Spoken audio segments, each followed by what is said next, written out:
Morning. അപ്പോൾ നമ്മുടെ ഇന്നത്തെ റെസിപ്പി എന്ന് പറയുന്നത് ഒരു സ്പെഷ്യൽ തോരനാണ് കേട്ടോ. സാധാരണ നമ്മൾ ഉണ്ടാക്കാറുള്ള തോരനൊക്കെ തന്നെയാണ്, പക്ഷെ അതൊരു സ്പെഷ്യൽ രീതിയിലാണ് ഉണ്ടാക്കുന്നത്. നമ്മൾ സാധാരണ എപ്പോഴും ക്യാരറ്റ് തോരൻ ഉണ്ടാക്കുന്നത് ക്യാരറ്റ് ഗ്രേറ്റ് ചെയ്തെടുത്തിട്ട് അല്ലെങ്കിൽ ക്യാരറ്റ് കട്ട് ചെയ്ത് മുറിച്ചെടുത്തിട്ടൊക്കെ അല്ലേ. ഇത് നമ്മൾ ചതച്ചെടുത്തിട്ടാണ് തോരൻ ഉണ്ടാക്കുന്നത്. ചതച്ചെടുത്ത ക്യാരറ്റ് തോരനാണ്. ക്യാരറ്റും കുറച്ച് കാര്യങ്ങളൊക്കെ ചേർത്ത് ചതച്ചെടുക്കുമ്പോൾ ഈ ഒരു ക്യാരറ്റ് തോരന് ഒരു പ്രത്യേക ടേസ്റ്റാണ്. അപ്പോൾ നിങ്ങൾ ഇങ്ങനെ തോരൻ ഉണ്ടാക്കി നോക്കിയിട്ടില്ലെങ്കിൽ ഉറപ്പായിട്ടും ട്രൈ ചെയ്യൂ. അപ്പോൾ നമുക്ക് എങ്ങനെയാണ് നമ്മുടെ ചതച്ചെടുത്ത ക്യാരറ്റ് തോരൻ തയ്യാറാക്കുന്നത് നോക്കാം. നമുക്ക് നമ്മുടെ ഇൻഗ്രീഡിയൻസ് നോക്കാം. ഞാനിപ്പോൾ 2 മീഡിയം വലിപ്പമുള്ള ക്യാരറ്റ് ഇതുപോലെ റൗണ്ടിൽ കട്ട് ചെയ്ത് വെച്ചിട്ടുണ്ട്. ചെറിയ തിക്നെസ്സോടുകൂടിയാണ് കട്ട് ചെയ്ത് വെച്ചിട്ടുള്ളത്. പിന്നെ ഒരു മീഡിയം വലിപ്പമുള്ള സവോള ചെറുതായിട്ട് കട്ട് ചെയ്ത് വെച്ചിട്ടുണ്ട്. 2.5 ടേബിൾ സ്പൂൺ തേങ്ങ ചിരവ് ചെയ്തെടുത്തിട്ടുണ്ട്. എരിവിനനുസരിച്ച് നമുക്ക് പച്ചമുളകും വറ്റൽമുളകും കൊടുക്കുക. ഞാനിപ്പോൾ ഒരു പച്ചമുളകും 2 വറ്റൽമുളകും എടുത്തിട്ടുണ്ട്. ഇതിലേക്ക് നമ്മൾ കുറച്ച് മുളക് പൊടിയും ചേർക്കുന്നുണ്ട്. അതുകൊണ്ട് തന്നെ പച്ചമുളകും വറ്റൽമുളകും മുളക് പൊടിയും എല്ലാം ചേർന്ന് വരുമ്പോൾ കറക്റ്റ് ആയിക്കോളും എരിവ്. അപ്പോൾ ആദ്യം നമുക്ക് ക്യാരറ്റ് ഒന്ന് ചതച്ചെടുക്കണം. അതുപോലെ തന്നെ നമ്മുടെ സവോള ഒന്ന് ചതച്ചെടുക്കണം. പച്ചമുളകും വറ്റൽമുളകും ഒന്ന് ചതച്ചെടുക്കണം. ഇത് നമ്മൾ മിക്സിയിലല്ല ചതയ്ക്കുന്നത്, നമ്മുടെ ചതയ്ക്കുന്ന കല്ലുണ്ടല്ലോ ആ കല്ലിൽ ചതയ്ക്കുക. അത് ചതയ്ക്കാൻ പറ്റിയില്ല എന്നുണ്ടെങ്കിൽ മിക്സിയുടെ ജാറിൽ നമ്മൾ പൾസ് ചെയ്തെടുക്കുക. അരയ്ക്കുന്ന രീതിയിലാവരുത്, പൾസ് ചെയ്തെടുക്കുക. അങ്ങനെ എടുക്കുക കേട്ടോ. അപ്പോഴാണ് ഇത് പെർഫെക്റ്റ് ആവുക. ഓരോന്നും ചതച്ചെടുക്കുകയാണെങ്കിൽ ഏറ്റവും നല്ലത്. അപ്പോൾ നമുക്ക് ഇതെല്ലാം ചതച്ച് കഴിഞ്ഞിട്ട് ബാക്കിയുള്ള കാര്യങ്ങൾ നോക്കാം. അപ്പോൾ നമ്മുടെ ക്യാരറ്റും തേങ്ങയും ഉള്ളിയും അതുപോലെ തന്നെ വറ്റൽമുളകും പച്ചമുളകും എല്ലാം ചേർത്ത് നമ്മൾ ഇതുപോലെ ചതച്ചെടുത്തിട്ടുണ്ട്. ഇനി നമുക്കൊരു ചീനച്ചട്ടി ചൂടാക്കിയെടുക്കാം. അപ്പോൾ നമ്മൾ ചട്ടിയിലേക്ക് വെളിച്ചെണ്ണ ഒഴിച്ചിട്ട് വെളിച്ചെണ്ണ ചൂടായി തുടങ്ങുന്നുണ്ട്. നമുക്ക് ഇതിലേക്ക് ഒരു 1/2 ടീസ്പൂൺ കടുക് ചേർത്ത് കൊടുക്കാം. കടുക് ഒന്ന് പൊട്ടി തുടങ്ങട്ടെ. അപ്പോൾ നമ്മുടെ കടുക് പൊട്ടിക്കൊണ്ടിരിക്കുന്നുണ്ട്. നിങ്ങൾക്ക് ഉഴുന്നുപരിപ്പിൻ്റെ ടേസ്റ്റ് ഇഷ്ടമാണെന്നുണ്ടെങ്കിൽ ഒരു 1/2 ടീസ്പൂൺ ഉഴുന്നുപരിപ്പും കൂടി ചേർത്ത് കൊടുക്കാം കേട്ടോ. ഞാനിപ്പോൾ ചേർക്കുന്നില്ല, ഞാൻ ഈ ഒരു സ്റ്റേജിൽ ചേർക്കേണ്ട സമയത്ത് പറഞ്ഞു എന്ന് മാത്രമേ ഉള്ളൂ. അപ്പോൾ നമ്മുടെ കടുക് പൊട്ടി കഴിയാറാവുമ്പോൾ നമുക്കിതിലേക്ക് 2 വറ്റൽമുളകും കൂടി ചേർത്ത് കൊടുക്കാം. അതുപോലെ തന്നെ നമ്മൾ റെഡിയാക്കി വെച്ചിരിക്കുന്ന ഈ ചതച്ച മിക്സ് ഉണ്ടല്ലോ, ഇത് മുഴുവനെ ഇട്ട് കൊടുക്കാം. പച്ചമുളകൊന്ന് നന്നായിട്ടൊന്ന് അരഞ്ഞൊന്ന് പോകുന്ന രീതിയിലൊന്നും ആവണ്ട കേട്ടോ. ഒന്ന് പച്ചമുളകൊക്കെ ഇടയ്ക്ക് കാണാൻ കിട്ടുന്ന രീതിയിലൊന്ന് ചതച്ചെടുക്കുക. ഇനി നന്നായിട്ട് ഇളക്കി കൊടുക്കുക. ഇതിലേക്ക് ഇനി നമുക്ക് ചേർക്കാനുള്ളത് കുറച്ച് പൊടികളാണ്. ഒരു 1/4 ടീസ്പൂൺ മഞ്ഞൾപ്പൊടി,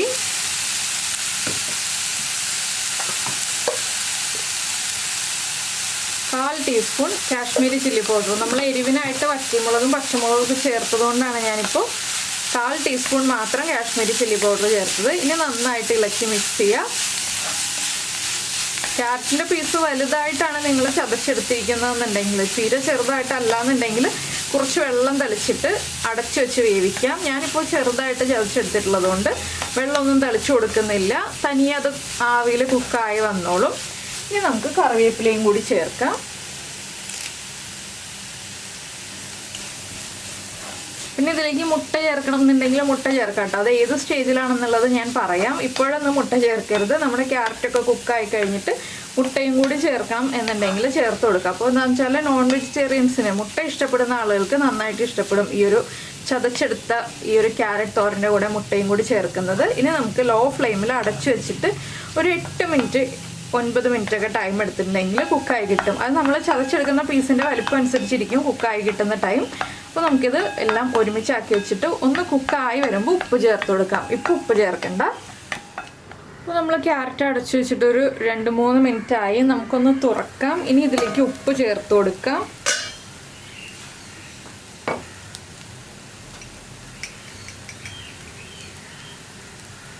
ആദ്യം കുറച്ച് ഉപ്പ് ചേർക്കാം കേട്ടോ. എന്താണെന്ന് വെച്ചാൽ ഞാനിപ്പോൾ ഒരു 1/4 ടീസ്പൂണിൽ കൂടുതൽ ഉപ്പ് ചേർത്തിട്ടുണ്ട്. നമ്മൾ കുറച്ച് ഉപ്പ് ചേർത്ത് ഒന്ന് മിക്സ് ചെയ്ത് ഉപ്പ് ചെക്ക് ചെയ്തിട്ട് വീണ്ടും ആവശ്യമാണെങ്കിൽ ചേർത്ത് കൊടുക്കുക. ആദ്യമേ ഉപ്പ് കൂടി പോയിട്ടുണ്ടെങ്കിൽ ചേർത്ത് കൊടുക്കാൻ പറ്റില്ല. അപ്പോൾ ഈ ഒരു സ്റ്റേജ് ആകുമ്പോൾ നമ്മളൊന്ന് ക്യാരറ്റ് പതുക്കെ പ്രസ് ചെയ്ത് നോക്കുക, കുക്കായി തുടങ്ങുന്നുണ്ടോ ഇല്ലയോ എന്നുള്ളത്. ഇപ്പോൾ ക്യാരറ്റൊക്കെ പതുക്കെ കുക്കായി വന്നിട്ടുണ്ട്. ഈ ഒരു സ്റ്റേജിലാണ് നമ്മൾ മുട്ട ചേർക്കുന്നുണ്ടെങ്കിൽ ഈ ക്യാരറ്റ് നടുഭാഗത്ത് നിന്ന് നീക്കി വെച്ചിട്ട് ഇവിടെ കുറച്ച് വെളിച്ചെണ്ണ ഒഴിക്കുക.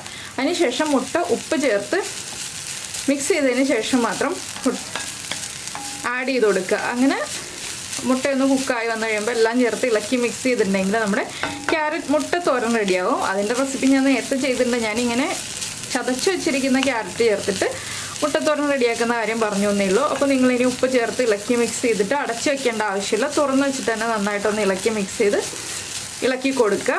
ഇനി അടച്ചു വെച്ചിട്ടുണ്ടെങ്കിൽ കുഴഞ്ഞു പോകും. തുടർന്ന് വെച്ചിട്ട് ലോ ഫ്ലെയിമിൽ വെച്ചിട്ട് ഇടയ്ക്കിടയ്ക്ക് ഇളക്കി കൊടുത്ത് കുക്ക് ചെയ്തെടുക്കാം.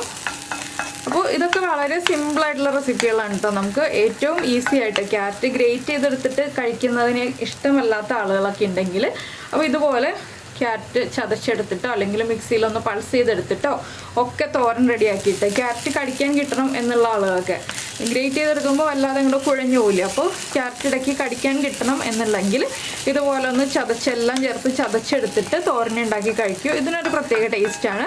അപ്പോൾ കല്ലിൽ ചതച്ചെടുക്കുകയാണെങ്കിൽ അതിന് വേറൊരു പ്രത്യേക ടേസ്റ്റ് ഉണ്ട്. അപ്പോൾ ഓരോ രീതിയിലും ഉണ്ടാക്കുമ്പോൾ ഓരോ ടേസ്റ്റാണ് നമുക്ക് കിട്ടുക.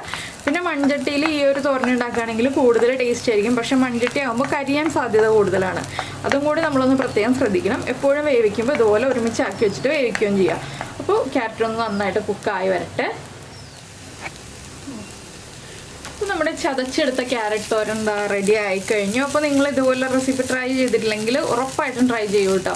നല്ല ടേസ്റ്റാണ് കഴിക്കാൻ. അപ്പോൾ ഞാൻ കുറച്ചുകൂടി ഉപ്പ് ചേർത്ത് കൊടുത്തിരുന്നു. ഉപ്പ് ചെക്ക് ചെയ്തപ്പോൾ ഉപ്പ് കുറവായിരുന്നു. അപ്പോൾ വളരെ ചെറിയൊരളവിൽ ഉപ്പ് കൂടി ചേർത്ത് കൊടുത്തു. എരിവൊക്കെ കറക്റ്റാണ്. വീണ്ടും എരിവൊന്നും ചേർക്കേണ്ട ആവശ്യമൊന്നുമില്ല. വീണ്ടും നമ്മൾ എരിവ് ചേർക്കുകയാണെന്നുണ്ടെങ്കിൽ ഒന്നില്ലെങ്കിൽ ചതച്ച വറ്റൽമുളക് ചേർക്കുക, ഇല്ലെങ്കിൽ പച്ചമുളക് സ്പ്ലിറ്റ് ചെയ്തിട്ട് ചെറുതായിട്ട് കട്ട് ചെയ്ത് ചേർത്ത് കൊടുക്കുക കേട്ടോ. ഇതിൽ രണ്ടിലേതെങ്കിലും ചേർക്കാൻ പാടുള്ളൂ എരിവ് കുറവാണെന്നുണ്ടെങ്കിൽ.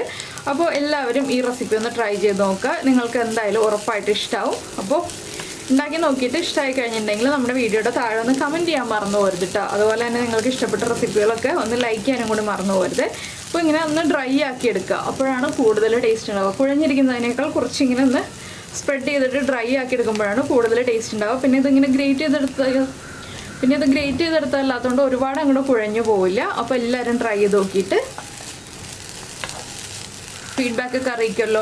പിന്നെ നമ്മുടെ ചാനൽ ആദ്യമായിട്ട് കാണുകയാണ്, നമ്മുടെ വീഡിയോ പ്രസൻറ്റ് ചെയ്യുന്ന രീതിയൊക്കെ ഇഷ്ടമായിരുന്നുണ്ടെങ്കിൽ നമ്മുടെ ചാനലൊന്ന് സബ്സ്ക്രൈബ് ചെയ്ത് സപ്പോർട്ട് ചെയ്യണേ. സബ്സ്ക്രൈബ് ചെയ്യുന്നതിന് ഈ വീഡിയോയുടെ താഴെയുള്ള റെഡ് സബ്സ്ക്രൈബ് ബട്ടൺ ഒന്ന് ക്ലിക്ക് ചെയ്യുക. ആൻഡ് റൈറ്റ് സൈഡിലുള്ള ബെല്ലൈക്കണും ക്ലിക്ക് ചെയ്യുക. അപ്പോൾ ഓൾ എന്ന് പറഞ്ഞിട്ടൊരു ഓപ്ഷൻ കാണാം. ആ ഓളും കൂടി പ്രസ് ചെയ്തിട്ടുണ്ടെങ്കിൽ ഞാൻ എപ്പോഴും വീഡിയോ അപ്ലോഡ് ചെയ്യുമ്പോൾ നിങ്ങൾക്ക് നോട്ടിഫിക്കേഷൻ വരും.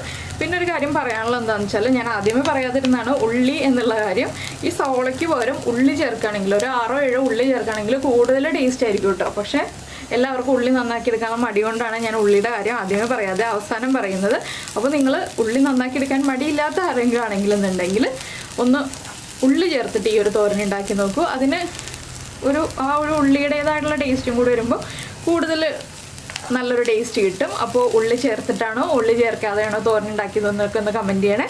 നമുക്ക് നമ്മുടെ അടുത്ത റെസിപ്പിയുമായിട്ട് അടുത്ത ദിവസം വീണ്ടും കാണാം.